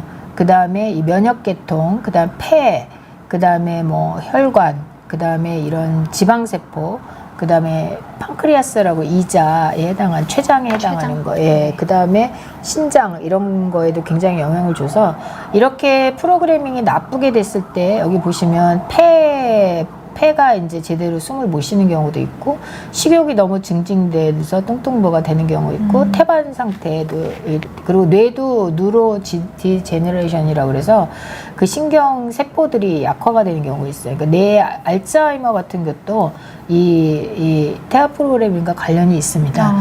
그리고 면역 세포가 이제 부족한 거 이런 경우도 관련이 있고요. 그 다음에 이 혈관에도 영향을 주면서 그 고혈압도 일으키고, 그 다음에 당뇨, 뭐 인슐린 데피션시가 당뇨가 오는 거거든요. 그리고 콩팥도 나빠지고 비만 이런 것도 오게 됩니다. 그래서 이런 게 다 관련이 되어 있고요.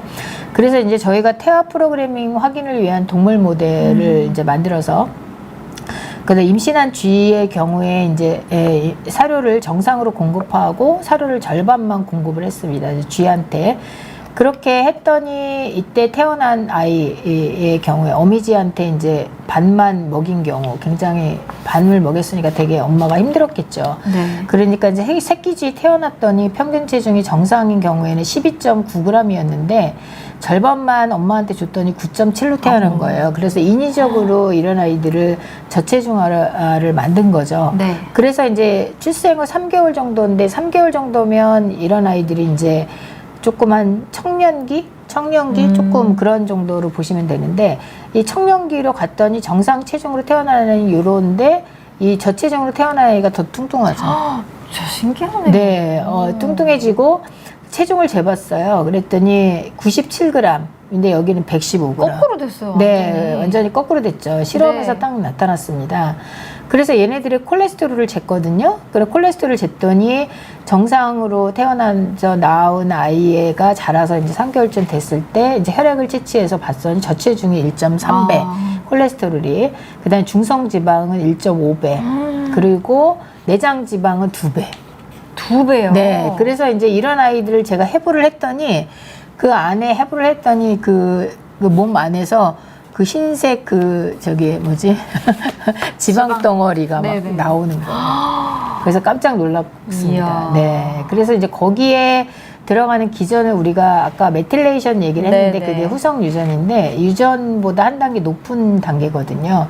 그래서 이제 이건 어려운 내용이라 좀 그런데 하여튼 메틸화에 영향을 줘서 여러 가지 이제 그 아기의 그 기관 이런데 발달 이런데 영향을 주는 거죠. 그래서 이제 이 독일에 있는 유명한 교수님이 이런 유전자가 읽히고 안 읽히고, 그러니까 메틸레이션이 작동을 하고 안 읽기가 일종의 스위치에 달려 있는데, 이런 스위치가 계속 영속적으로 가는 건가 하면 그렇진 않다는 거예요. 그러니까 태어나서도 잘 관리를 하면 네, 좋아질 네, 수 네. 있다는 얘기죠. 그래서 이제 그 대표적인 예로 아까 엽산을 잠깐 얘기했는데, 이거는 이제 어느 분이 이제 연구를 한 건데, 임신식에 엽산을 투여를 하게 되면 메틸레이션의 변화가 와서 당뇨 등을 예방을 할 수 있습니다.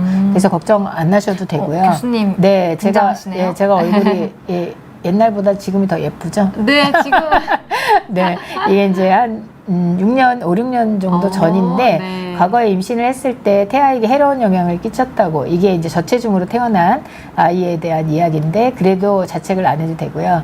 이 유연성이 있기 때문에 태어나서도 잘 관리를 하면, 건강할 수 있습니다. 또 이제 다른 분도 이야기하기를 어떻게 먹고 어떻게 생활하니나 태어나서, 그거에 따라서도 또 스위치가 다시 켜지면서, 그러니까 메틸레이션이 되는 건 스위치가 꺼진 거거든요. 네, 그래서 가능성이 있다는 겁니다. 그래서 태아 프로그래밍이라는 건 이제 아까 말씀드린 대로 태아 시기에 태아가 발달하는 그 중요한 시기에 자극이나 태아 스트레스가 아기에 영향을 주고 그게 전 생애의 건강에 영향을 줄 수 있다. 그렇지만 이런 후성적인 요인 때문에 이런 것들이 생기긴 하지만 우리가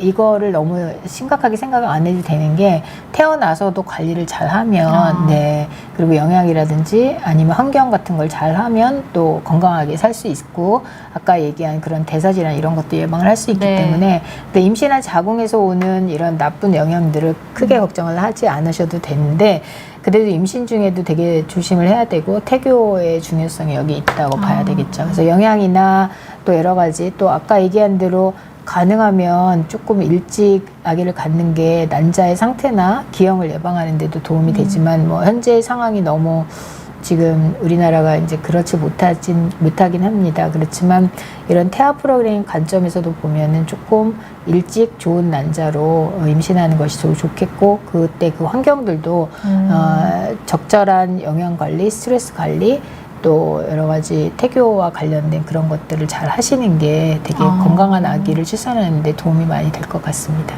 그렇군요. 이게 한 장 더. 네.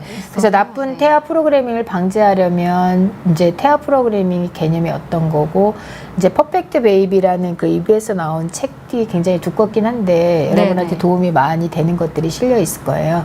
거기엔 조금 더 자세하게 제가 태아 프로그래밍에 대한 이야기를 좀 나눴거든요. 그래서 임산부는 아까 얘기한 대로 뭐 몸의 그 형태나 체형 관리보다는 적절한 체중 10kg에서 15kg 정도를 유지하는 게 중요하겠고요. 균형 있는 밸런스드 영양분, 뉴트리션을 잘 섭취를 하고 스트레스를 적게 하고 이런 것들이 태교를 잘 함으로써 좋은 태아 프로그래밍으로 효과적으로 잘 가면 건강한 태아를 낳을 수 있겠습니다. 그러니까 우리의 노력으로 태아의 건강, 그러니까 평생 태아의 그 건강을 어떻게 보면 좀 만들 수 있다라고 그렇죠. 하니까 진짜 임신했을 때 조금 더 신경 써서 관리를 해야겠다는 생각이 좀 분명히 듭니다. 태아 프로그래밍에 대한 강연을 좀 진행을 해주셨는데요. 아까 적절한 체중, 그러니까 너무 다이어트를 하기보다는 아까 말씀해주신 10kg에서 15kg 정도가 단태아의 경우에는 적당한 정도고요. 그렇다고 뭐 20kg가 늘었는데 어떡하냐 이렇게 생각하지는 않으셔도 되고, 그때는 이제 혈압이나 이런 것들이 임신 부종 이런 것들이 올 확률이 있기 때문에 좀 조심하고 가능하면 이제 10kg에서 15kg 정도를 유지하는 게 좋겠습니다. 네. 몸무게를 잘 유지하는 게 중요하다. 그리고 균형 있는 영양분 섭취가 분명하게 영향을 주고 도움이 된다라는 말씀 주셨는데, 음식이 부족하면 철분제나 영양제. 꼭 어떤 거는 꼭 드셨으면 하는 그런 것들 좀 짚어주실 수 있으실까요? 이제 철분이 제일 중요하고요. 철분하고 칼슘하고 프로테인, 단백질이 매우 중요합니다. 그래서 이제 그게 이제 아기의 그 신체 골격을 유지하는 거기 때문에 그건 꼭 필요하고요. 그 외에도 이제 여러 가지 미네랄은 이런 게 필요한데, 요즘은 이제 오메가3 같은 것들이 좀 아기한테도 도움이 된다는 이야기도 있고, 그다음에 아기의 뇌 발달에도 도움이 된다는 이야기들이 있어서 그런 것들 좀 필요하고, 임신 초기에는 엽산을 이제 꼭 하나씩 복용하는 것이 중요하겠습니다. 엽산은 기형을 예방할 수도 있고 그렇기 때문에 임신 전 3개월부터 임신 후 3개월까지는 꼭 엽산을 복용하셔야 됩니다. 네. 이제 슬라이드 종료돼서 이제 전체 화면으로 바꿔주시면요. 엽산에 대한 중요성도 좀 강조를 해주셨습니다. 아까 슬라이드에서도 당이랑도 좀 관련이 있다라고 말씀 주셨는데, 혹시 좀 급작스럽게 임신이 돼서 이제 초반에 엽산을 못 먹어서 좀 걱정하시는 분들도 계실 것 같아요. 그래도 뭐 이제 너무 걱정하지 마시고 그 임신이 확인된 다음부터 드셔서, 그러니까 첫 3개월에서 4개월 정도가 제일 중요한 거고요. 실은 더 좋은 거는 그 임신을 계획할 때부터 계획 임신을 하려고 그러면 엽산을 미리 복용하는 것이 더 좋습니다. 혹시 남성도 같이 먹는 것도 좋습니다. 저는 그래서 두 분을 다 같이 처방을 합니다. 남성도 같이 엽산을 좀 미리미리 챙겨 먹는 것이 분명하게 도움이 된다. 근데 와이나님께서 조금 슬픈 댓글 주셨는데, 아빠의 정자가 늙고 건강하지 못하면 이게 아이도 건강하지 않는다. 좀 이런 댓글 주셨는데, 아빠의 나이도 좀 영향이 있을까요? 아빠의 나이도 정자에 영향을 주기 때문에 없다고 할 수는 없는데, 제가 생각할 때는 이제 엄마의 나이가 더 중요하다고 봅니다. 아빠의 정자보다는 만약에 두 가지를 비교한다고 하면 엄마의 나이, 연령이 더 많을수록, 왜냐하면은 이게 약간 감수분열이라고 옛날에 고등학교 때 배우신 거 기억이 나시는지 모르겠는데 그거하고도 관련이 있는데, 이제 아빠의 정자세포랑 엄마의 난자세포가 약간 감수분열의 단계에 있어서 약간 좀 차이가 있죠. 그래서 이제 여성의 경우에는 감수 분열이 진행된 상태에서 배란이 나중에 되는 거고, 그러다 보니까 그 시간이 오래되면은 또 기형아가 생계량이 더 높은 거거든요. 그래서 이제 그 아빠의 뭐 정자도 관련이 없다고 할 수는 없지만 더 심각한 건 엄마의 나이가 더 중요합니다.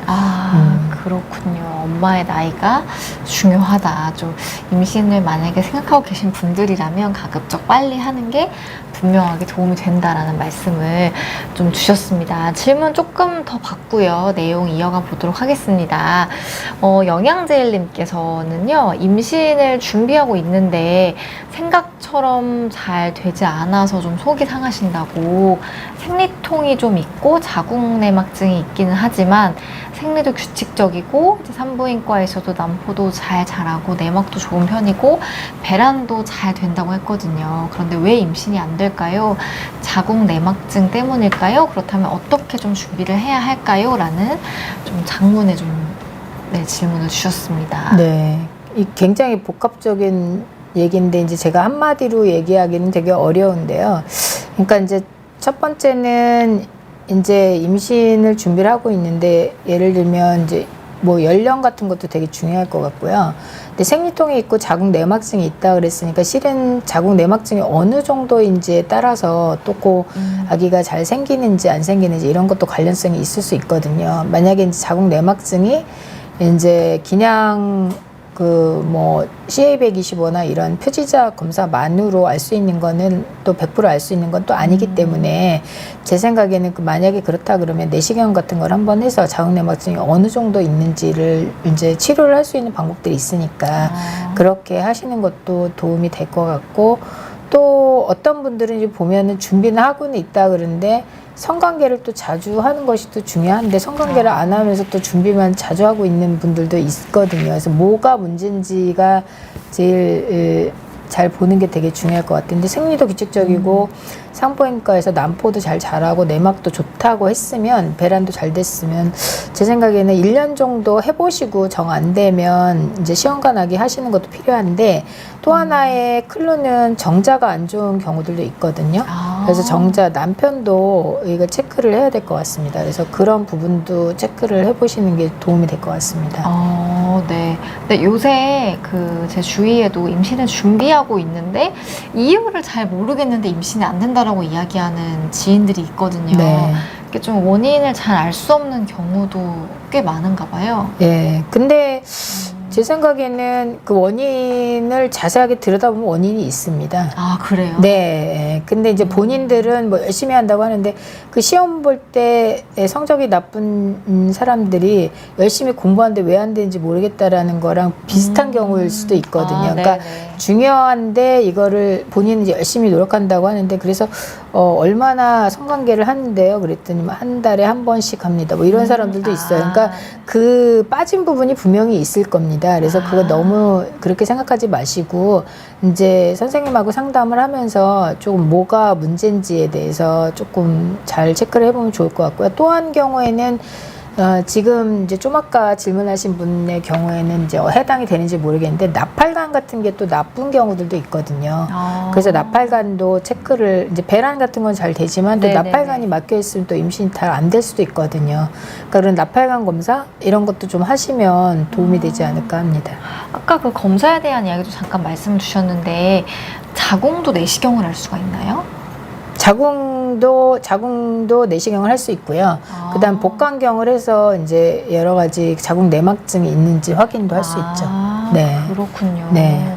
그 나팔관이 막혀 있는 검사는 어떻게 하는지 좀 궁금해요. 네, 그거는 히스테로살핑고그램이라고 저희가 이제 그 산부인과에 오시면은 나팔관 검사를 시행을 할 수 있고요. 네네. 그 이제 생리가 거의 끝나갈 무렵쯤에 와서 예약을 하고 하시면 될 것 같습니다. 그럼 어떤 뭐 물질을 주입해서 네, 막혀 있는지 그래서 막혀 있는지 체크를 하는 거죠. 네. 그렇군. 나팔관이 막혀 있어서 임신이 잘 안 되는 경우도 있나 봐요. 네, 그런 경우도 있습니다. 그렇군요. 일단은 임신이 잘 안 돼서 고민이시라면 원인을 좀 빨리 찾는 게 좀 중요할 것 같습니다. 혹시 그러면은 관계는 좀 뭐 자주 해야죠.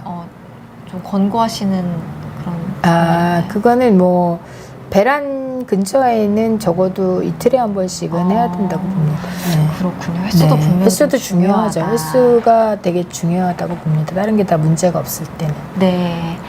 그리고 또 이효준님께서도 질문을 좀 주셨는데요. 30대 초반에 질 건조증이 좀 오셔서 너무 건조할 정도입니다. 생리량이 줄면서 건조증이 왔습니다. 요거 좀 치료법이 있는지 이런 질문을 좀 주셨는데 혹시 답변 주실 수 있으실지요? 그 이유진 씨의 경우에는 이제 그 폐경이 미리 됐는지 확인을 하는 게 이제 조기 폐경이라고 그거를 확인하는 게 되게 중요할 것 같고요. 네네네. 이제 만약에 그냥 그런 거는 아닌데 저 생리량이 줄면서 건조증이 온 거라 그러면 에스트로겐이 질로 이제 치료할 수 있는 방법들이 있거든요. 에스트로겐이 부족해서 그러실 수 있기 때문에 에스트로겐 들어있는 질크림 같은 걸 바르시는 것도 괜찮고, 분비물량이 엄청 많고 좋지 않은 거는 질내 환경이 좋지 않은 거거든요.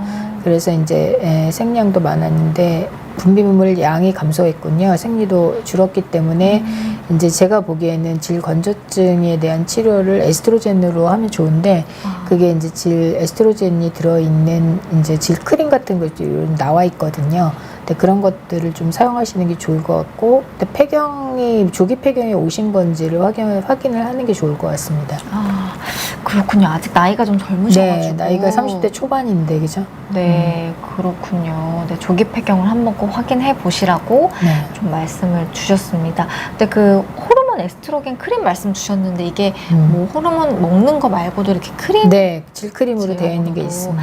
있는 네. 게 있다라고 네. 좀 말씀을 주셨습니다. 네, 그래서 오늘 태아 프로그래밍에 대한 이야기를 나누어 봤는데요. 초반에 조산에 대한 이야기도 잠깐 나누어서요. 여기에 대해서도 좀 이야기를 나누어 보면 좋을 것 같습니다. 교수님께서 조산과 관련된 연구도 굉장히 많이 진행을 하셨다고 알고 있습니다. 혹시 좀 조산과 관련해서 가장 좀 기억에 남으시거나 아니면 좀 자부하실 만한 연구 좀 말씀 주시고 소개해 주시면 좋을 것 같은데요. 네. 이제 저는 조산과 관련한 연구를, 그것도 한 20년 정도 연구를 해왔거든요. 네, 근데 이제 제가 조산과 관련한 연구에서 제일 이제 인상 깊었던 연구는 조산은 예측을 하기가 되게 힘듭니다. 그러니까 예를 들면 예측을 해야 예방을 하는데, 뭐 요즘 질 초음파로 자궁경부 길이를 측정을 해서 2.5cm 미만이면 조산의 위험률이 있다, 이렇게 얘기를 하는데 반드시 또 그렇지도 않고요.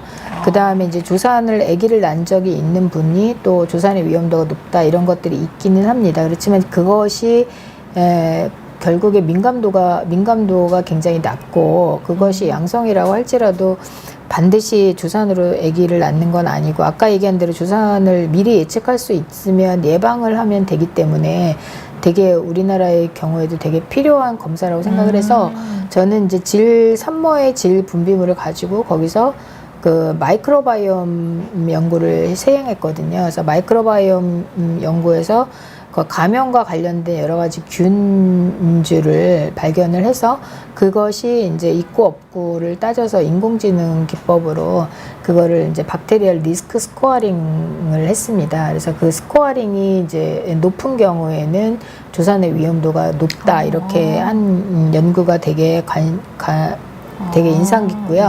그 연구가 우리나라에 적용이 됐으면 되게 좋겠다는 생각을 하고 있고요. 지금도 이제 그거에 관해서 이제 계속 연구를 하고 있습니다. 그렇지만 이제 아직까지는 그게 이제 뭐 상품화되지는 않았지만 이제 나중에는 그런 것들을 하면 되게 좋겠다, 이런 생각이 들고 있고요. 또 제가 2005년쯤 됐을 때 이제 서울시에서 그 자궁을 이렇게 수축하는 거를 집에서 모니터링 하는 거를 개발을 한 적이 있는데, 그때는 좀 너무 이제 빠르게 진행을 해서 이제 그게 상품화되지는 못했는데, 제가 그러고 나서 몇 년 있다가 영국에 갔더니 영국에는 그걸 홈 모니터링을 하고 있더라고요. 집에서? 네, 집에서 수축이 얼마나 되는지. 그래서 그거를 데이터로 이제 핸드폰으로 받아서 수축이 이제 심하면 이제 의사 선생님이 그걸 보고 이제 수축이 심하고 이제 치료를 받아야 될 정도니까 병원에 오시오라는 이런 리커멘데이션을 했으면 좋겠는 그런 홈 모니터링, 수축 모니터링하는 그런 것들 좀 개발을 하면 어떨까. 근데 우리나라는 네네. 이제 문제가 수가가 그런 것들이 정립이 안 돼 있기 때문에 연구는 하긴 하고 이제 필요성은 굉장히 많이 느껴지는데 그게 일종의 원격질 연구죠. 그래서 그런 걸 할 수 있으면 얼마나 좋을까. 산모들이 이제 집에서 누워서 이제 수축 조그만한 이제 이거를 이렇게 하고 그거를 통해서 이제 컴퓨터로 연결을 하고 있으면 그거를 의사 선생님이 이제 밤이나 낮이나 봐야 되겠죠. 또 의사 선생님도 힘들긴 하겠지만 어쨌든 그래도 산모들은 안심이 될 것 같아요. 그래서 그러면 이제 수축이 심하게 자기는 잘 모를 수 있는 거거든요. 그러면 이제 와서 또 치료를 받으면 또 좋아지는 경우들도 있어서 이제 그런 것들이 저는 이제 연구하면서 되게 재밌다고 느꼈고요. 그래서 그런 게 이제 네네. 결국에는 이제 나중에는 우리나라가 조금 더 선진국화 되면은 그런 것들을 이제 질 분비물을 자기가 채취해서 보내면 이제 이분이 조산의 위험도가 높다 그렇게 나오면 그거에 관해서 예방을 할 수 있는 것들을 좀 하면은 또 훨씬 좀 조산을 예방할 수 있는 그런 클로가 되겠죠. 그게 되게 재밌었습니다. 그렇군요. 조산과 관련해서 연구를 굉장히 많이 하셨는데요. 특히 이제 이런 부분에 좀 관심을 더 갖게 되신 이유도 좀 갑자기 궁금합니다. 네. 제가 2000년대 여러분 기억하시는지 모르겠는데 그때 이제 의학분업 네네. 상황이었는데 제가 그때 이제 굉장히 많은 분들이 이제 전공이 없이 이제 제가 치료를 밤새 하고 있었는데 그 아기를 되게 작게 태어난 분들이 꽤 있었어요. 그래서 그때 특별하게 더 이제 왜 그런지 모르겠는데 이제 병원도 문을 닫고 그래서 그런지 모르겠는데 조산아를 보면서 이런 거를 예방을 하면 어떨까 이런 생각을 좀 많이 해서 그때부터 아마 좀 관심을 더 갖고 연구를 하게 되었던 것 같습니다. 그렇군요. 조산을 예방하기가 어려워서 이거를 한번 시도해보자라는 네. 생각이 좀 드셨다고 하는데 아까 그 마이크로바이옴도 좀 굉장히 좀 네. 신기했거든요. 네. 연관이 있다는 거를 네. 이제 연구를 통해서 밝히셨는데 네, 어떻게 이거를 우리가 좀 적용을 할 수 있을까요? 그거는 네. 이제 만약에 이제 NGS로 분석을 하면 되는데 유전학적인 부분인데 질 분비물을 채취해서 이제 DNA를 네네네. 채취를 하고요. 그거를 채취한 거를 NGS 시퀀싱을 해서 거기서 이제 마이크로바이옴 시퀀싱을 하게 되면 그걸 AI 기법으로 요즘 인공지능이 많이 발달됐기 때문에 네네네. 그걸 해서 리스크 스코어링을 하는 겁니다. 그래서 이제 리스크가 높은 분들은 이제 조금 시간이 걸리지만 이제 그게 간단하게 되고 키트화 되면은 이제 그 현장에서 할 수 있는 방법들이 생기겠죠. 네. 그럼 지금까지는 그 조산을 미리 알 수 있는 방법이 좀 전혀 없는 걸까요?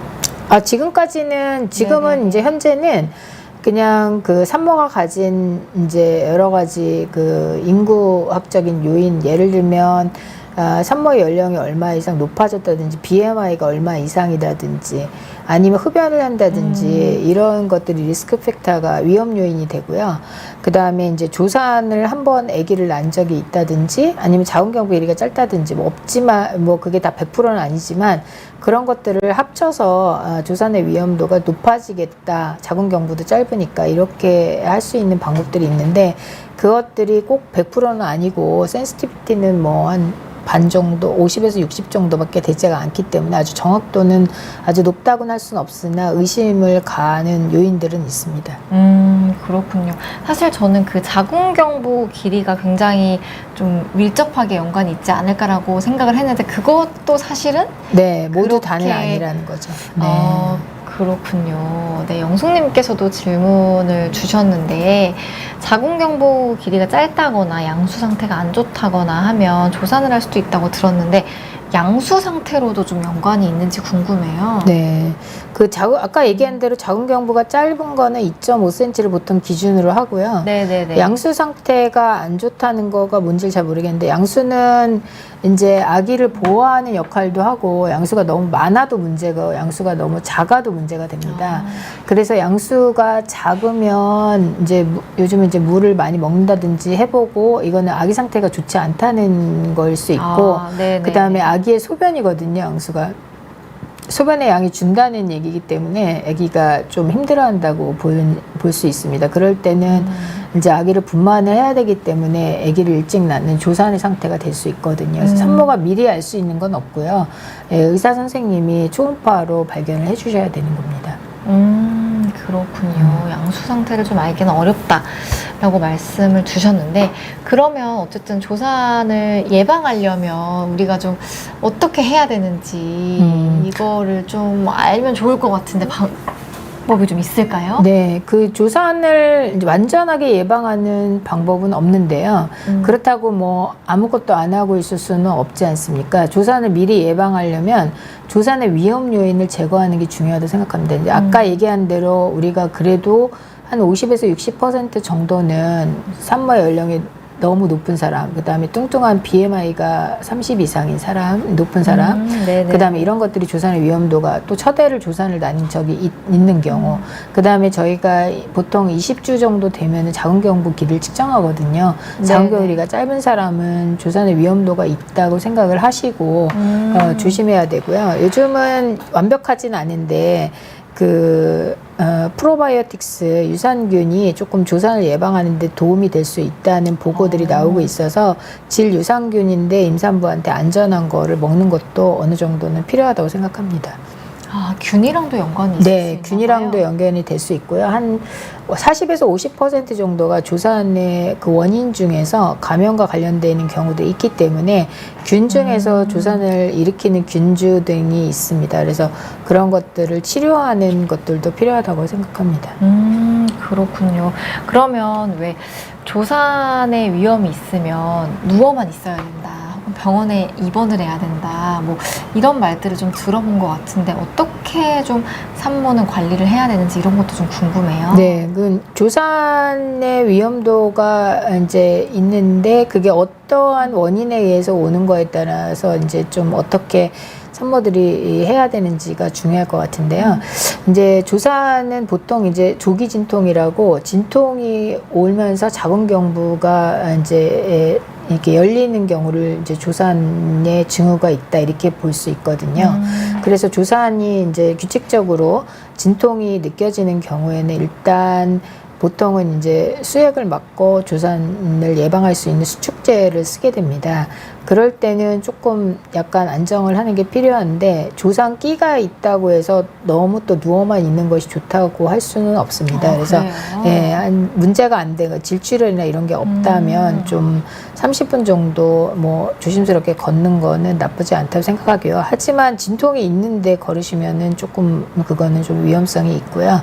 진통이 있으실 때는 반드시 병원을 방문해서 조산을 이제 예방하는 그런 치료제, 수축제 이런 거를 사용하는 것이 필요하겠습니다. 네. 갑자기 또 떠오른 질문인데요. 그 조산의 위험이 없는 그냥 일반 산모 있잖아요. 네. 일반 산모들은 운동을 하는 게 좋다, 안 하는 게 좋다, 적절한 운동이 좋다, 이것도 좀 말이 많을 것 같아서 좀 정의를 내려주시면 좋을 것 같아요. 뭐 일반 산모들은 운동을, 적절한 운동을 하는 게 저는 필요하다고 생각합니다.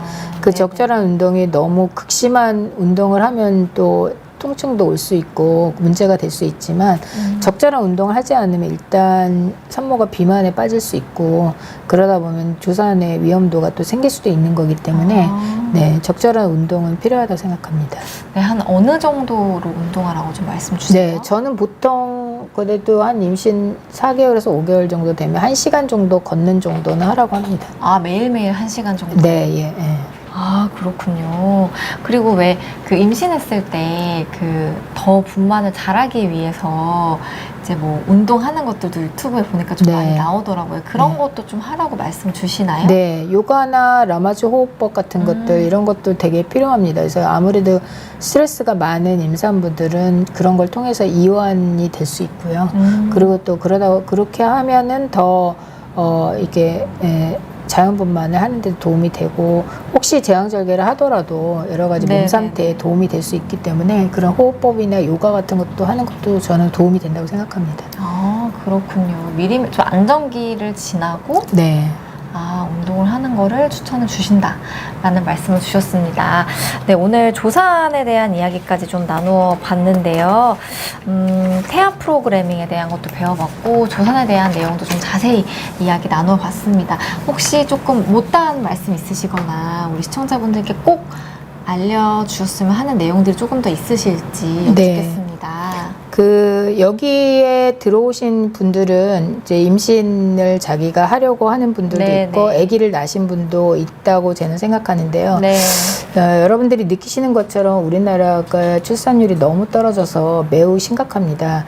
그래서 조금 본인이 연령이 아까 보면 연령이 있는 분들도 있고 자기가 이제 당뇨나 이런 것들이 있어 걱정되시는 분들도 있겠지만 이런 것들은 미리 자기가 알고 예방을 하고 치료를 하면 다 건강한 아기를 낳을 수 있는 거거든요. 그래서 여러분께 부탁드리는 거는 아기를 낳을까 말까 고민하지 마시고 무조건 한 명 아니라 2명 이상 이렇게 아기를 낳아주셨으면 감사하겠습니다. 우리나라가 이러다가 제가 느끼기에는 얼마 있다 대한민국이 없어질 것 같은 그런 불안감이 있고요.